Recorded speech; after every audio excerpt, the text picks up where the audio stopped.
Assalamualaikum warahmatullahi wabarakatuh. Bapak dan Ibu yang saya hormati, siapapun yang melihat tayangan ini, eh, saya akan melanjutkan materi yang kedua. Setelah sebelumnya saya menyampaikan materi tentang panduan kelulusan dan kenaikan kelas. Dan untuk materi yang kedua ini yaitu tentang penyusunan soal HOTS. Baik Bapak Ibu, saya akan share untuk materinya.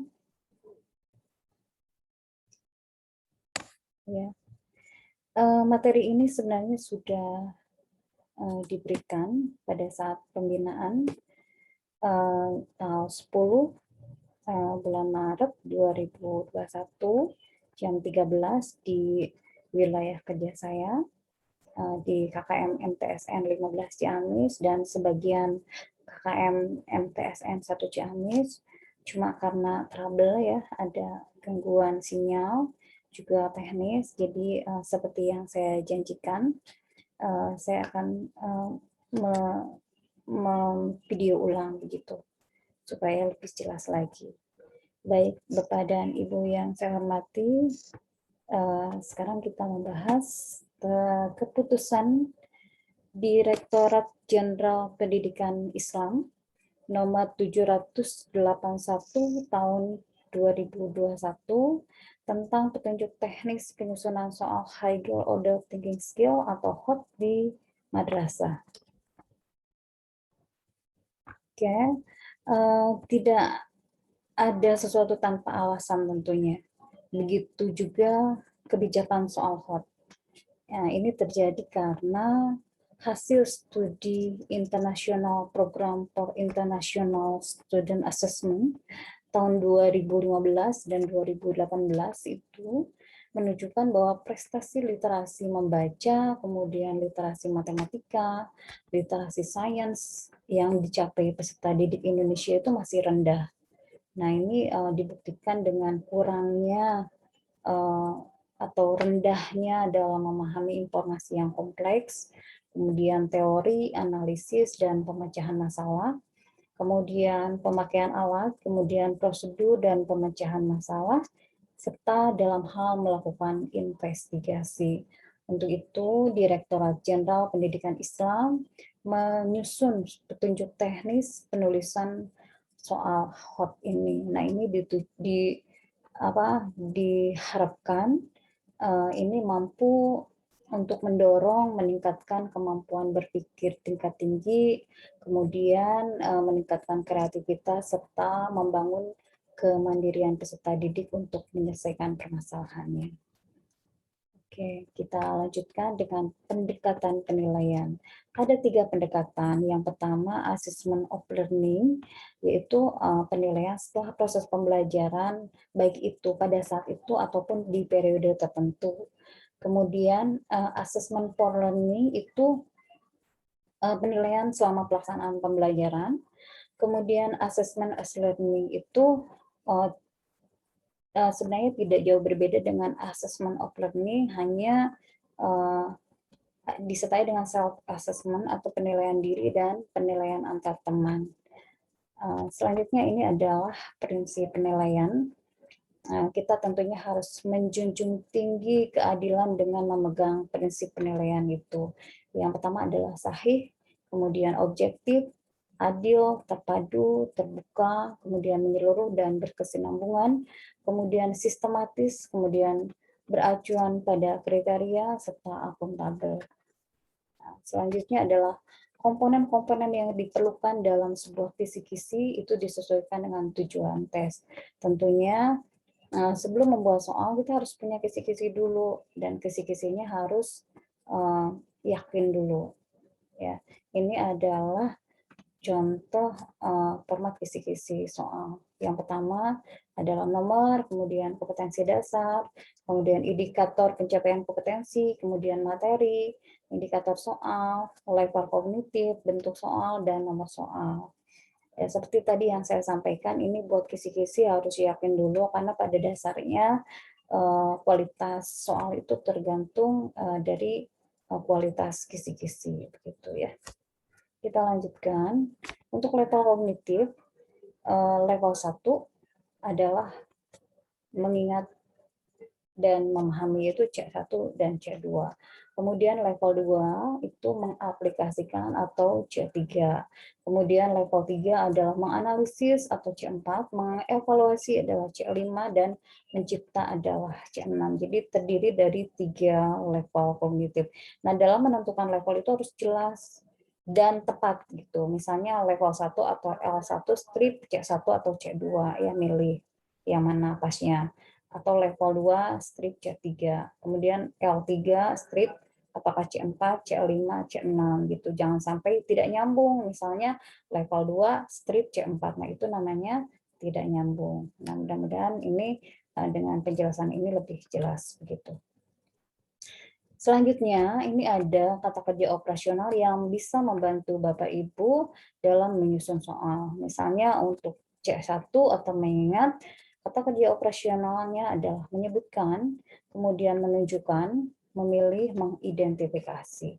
Selanjutnya, memahami atau C2, KKO-nya yaitu menafsirkan, memparafrasikan, mengungkapkan dengan kata-kata sendiri, kemudian mencontohkan, memberikan contoh, mengklasifikasikan, mengkelompokkan, kemudian mengidentifikasi, kemudian merangkum, meringkas, kemudian membuat ikhtisar, menyimpulkan, kemudian mengambil kesimpulan, kemudian membandingkan, membedakan, menjelaskan, menguraikan, mendeskripsikan, menuliskan. Nah, itu. Selanjutnya C3 yaitu mengaplikasikan KKO-nya, yaitu menghitung, kemudian melakukan gerakan, kemudian memperagakan sesuai dengan prosedur, kemudian mengimplementasikan, kemudian menerapkan, menggunakan, memodifikasi, kemudian mentransfer.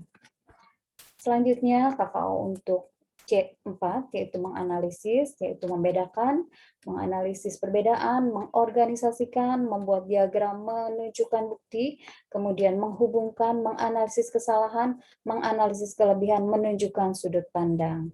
Nah, selanjutnya mengevaluasi yaitu C5, KKO-nya yaitu memeriksa, menunjukkan kelebihan, menunjukkan kekurangan, membandingkan, menilai, mengkritik.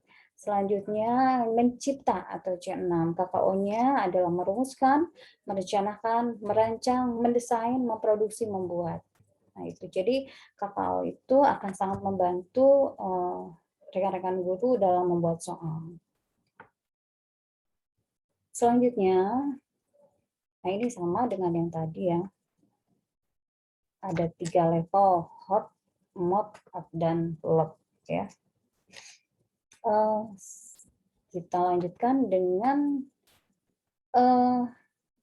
kriteria untuk soal hot.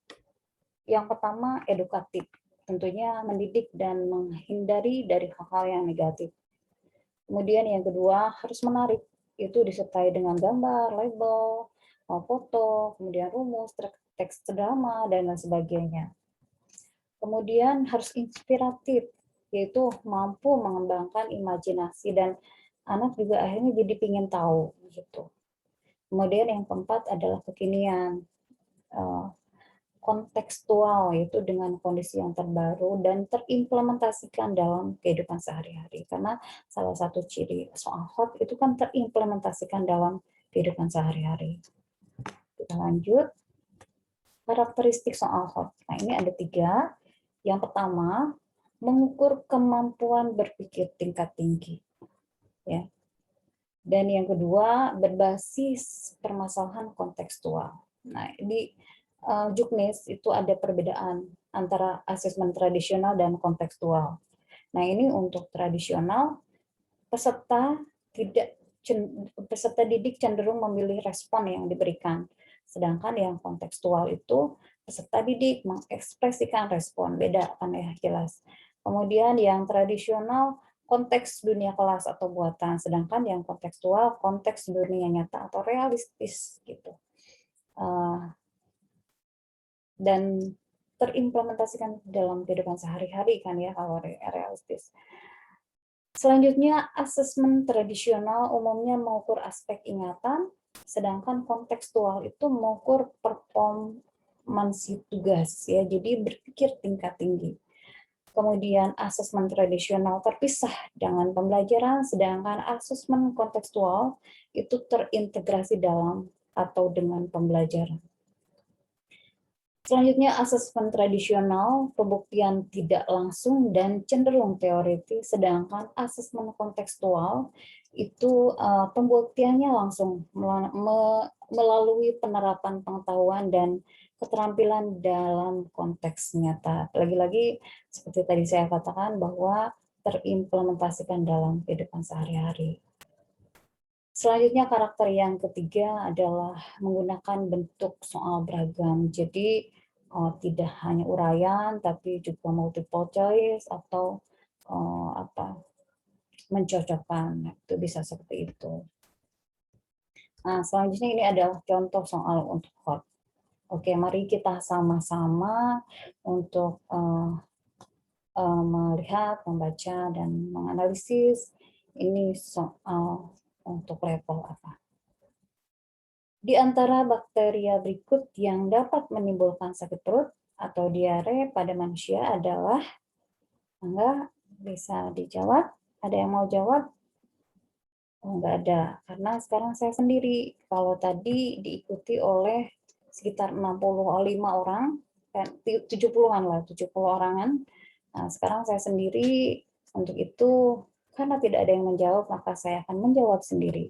Oke, kita lihat. Nah, soal tersebut termasuk pada level 1 karena hanya membutuhkan kemampuan mengingat atau menghafal nama bakteri penyebab diare atau mengingat. Oke, kita lanjutkan ke soal berikutnya. Silakan dibaca. Jumlah uang yang beredar di masyarakat sebesar 100 miliar. Tingkat harga umum yang berlaku 200 juta. Dan jumlah barang yang diperdagangkan 505.000 unit. Maka kecepatan uang yang beredar menurut teori kuantitas Irving Fisher adalah, oke, silakan siapa yang mau bantu jawab melalui bingung ya, melalui apa? Soalnya sendiri lagi. Oke, silakan dilihat dulu kira-kira masuk kategori mana. Oke, sudah. Kita lihat jawabannya adalah soal tersebut termasuk level 2 karena untuk menjawab soal tersebut peserta didik harus mampu mengingat teori kuantitas Irving Fisher. Selanjutnya digunakan untuk menentukan kecepatan uang yang beredar atau diaplikasikan, yaitu C3. Ya. C3, L2 strip C3 gitu ya.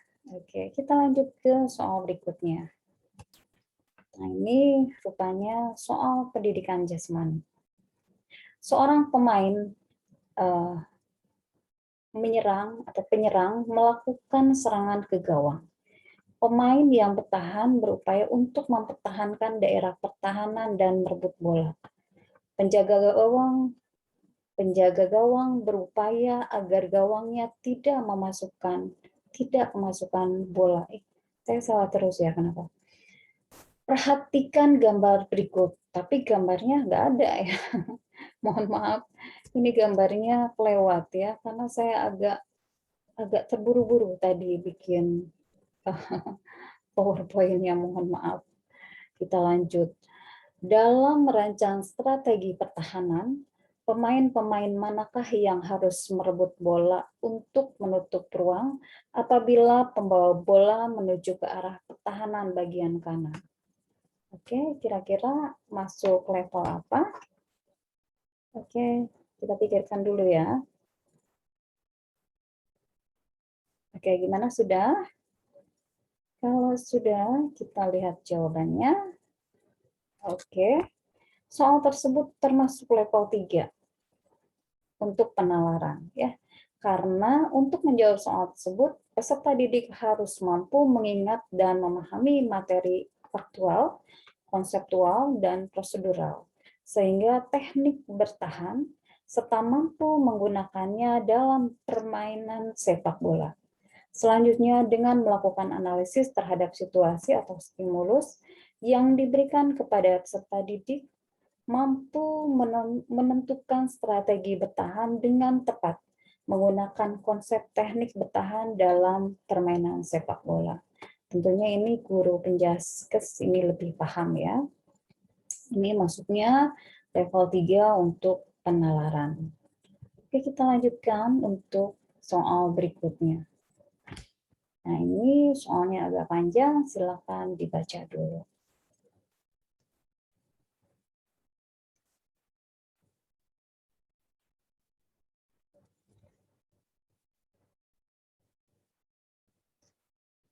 Oke, gimana sudah? Kalau sudah kita lanjutkan ke slide berikutnya ya. Masih soalnya belum selesai.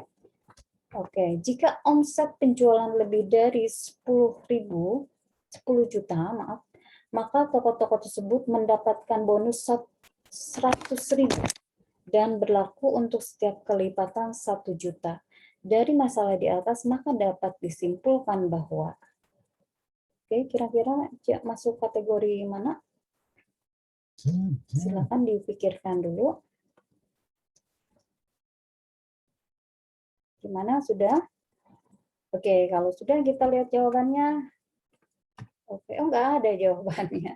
Tapi yang jelas ini adalah level hot, higher order thinking skill.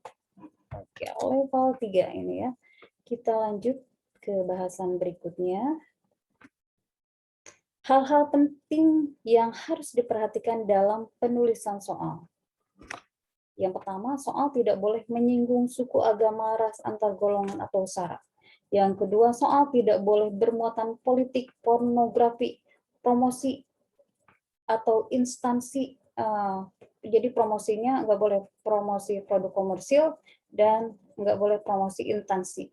Kemudian nggak boleh ada kekerasan dan bentuk lain yang dapat menimbulkan efek negatif atau hal-hal yang dapat menguntungkan atau merugikan kelompok tertentu. Untuk itu ini jadi panitia itu harus ada tim juga untuk menganalisis soal. Jangan sampai ada dua hal ini di soal ini. Jadi harus aman dan menghargai, menghormati dan menghormati semua pihak dan mengikuti aturan yang berlaku secara umum, harus mengikuti kedua aturan, kedua hal penting yang harus diperhatikan dalam penulisan soal ini. Oke.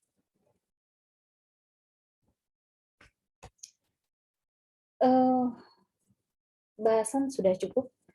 Cuma saya tambahkan yaitu dengan temuan-temuan di lapangan yang mungkin kedepannya harus diperbaiki, misalnya dalam hal kebijakan penyimpanan soal ya, penyimpanan soal. Contohnya nomor 1 sudah hot ya, itu menurut saya tidak bijaksana atau kurang bijaksana ya. Apalagi kalau nomor 1, 2, 3, 4, 5 langsung hot semua gitu. Nah, itu kurang bijaksana menurut saya. Jadi nomor 1 mah awal-awal mah biasa lot dulu gitu ya. Terus mod baru hot gitu. Kalau sudah nomor 1 sudah hot kan anak sudah pusing duluan, karena untuk hot memang memerlukan pemikiran tingkat lebih tinggi gitu. Memerlukan pemikiran tingkat tinggi. Ya. Itu mungkin temuan-temuan yang mudah-mudahan ke depannya bisa menjadi perbaikan. Itu yang dapat saya sampaikan tentang penulisan soal hot. Mudah-mudahan bermanfaat. Mohon maaf atas segala kekurangan dan mungkin ketidaknyamanan ketika tadi saya memberikan materi waktu live ya. Dan jika ada yang ingin dikomunikasikan atau didiskusikan, bisa melalui chat pribadi atau grup mitra kerja saya. Itu saja yang dapat saya sampaikan pada hari ini. Sekali lagi, terima kasih atas perhatiannya. Assalamualaikum warahmatullahi wabarakatuh.